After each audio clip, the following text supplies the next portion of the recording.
नंदुरबार जिल्ह्यातील कथित audio clip प्रकरणाला नवे वळण. शिवसेना ठाकरे पक्षाची चौकशीची मागणी.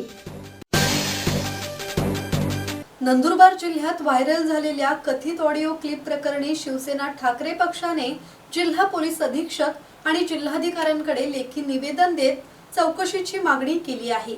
जिल्हा प्रमुख पंडित माळी यांच्या नेतृत्वाखाली शिवसैनिकांनी हे निवेदन दिले आहे.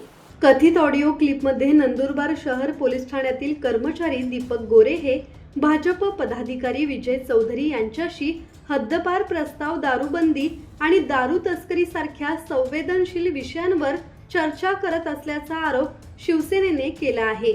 तसेच पोलीस ठाणे भाजप कार्यालयातून चालते अशा आशयाचे वक्तव्य चौधरी यांनी केल्याचा दावाही करण्यात आला आहे. या कथित संभाषणात केंद्रीय मंत्री रक्षा खडसे, माजी मंत्री एकनाथ खडसे आणि माजी खासदार डॉक्टर हिना गावित यांच्याबाबत आक्षेपार्ह वक्तव्य असल्याचा आरोपही शिवसेनेने केला आहे. या प्रकरणाची ऑडिओ क्लिप असलेला पेन ड्राईव्ह पोलीस अधीक्षक अश्विनी सानप यांच्याकडे सुपूर्द करण्यात आला. संबंधित कर्मचाऱ्याला चौकशी पूर्ण होईपर्यंत निलंबित करावे आणि विजय चौधरी यांच्यावर कारवाई करावी अशी मागणी करण्यात आली आहे. कारवाई न झाल्यास तीव्र आंदोलन छेडण्याचा इशारा पंडित माळी यांनी दिला आहे.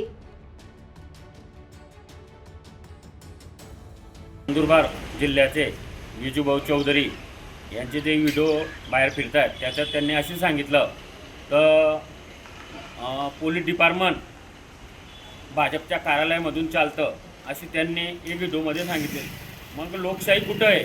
भाजपचे लोक आणि एक जबाबदार व्यक्ती नंदुरबार जिल्ह्याचे आणि महाराष्ट्राचे ओबीसीचे प्रमुख हे असे बोलत असतील तर मग काय कुठं चाललं आहे महाराष्ट्र? हे कुठंतरी थांबायला पाहिजे. आणि महिलांवर काही बोलतात ते, जसे आमचे महाविकास आघाडीचे एकनाथ खडसे साहेब, त्यांची सून व त्यांची मुलगी त्यांच्यावरही काय बोललं त्यांनी. आणि इथले जे खासदार आहेत, माजी खासदार हिनाताई गावित यांच्या विरोधातही बोलले. तर कुठंतरी हा विषय थांबायला पाहिजे आणि विजूवर कारवाई करून यांना लॉकअपात टाकावं. नाही टाकले तर आम्ही एक मोठं तीव्र आंदोलन छेडणार आहोत आणि नंदुरबार जिल्ह्यात आम्ही त्यांना फिरू देणार नाही त्यांच्यावर कारवाई नाही केली तर. सुरेश सुतार, संवाद मराठी लाईव्ह, नंदुरबार.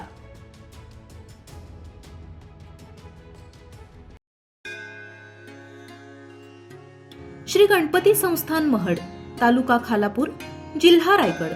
श्री वरद विनायकाच्या भक्तांसाठी भक्त निवासाची सोय, स्वच्छता आणि 24 तास गरम पाणी. सीसीटीव्हीची नजर. आगाऊ नोंदणीसाठी संपर्क करा 02192 26 69 12 72 76 47 38 54.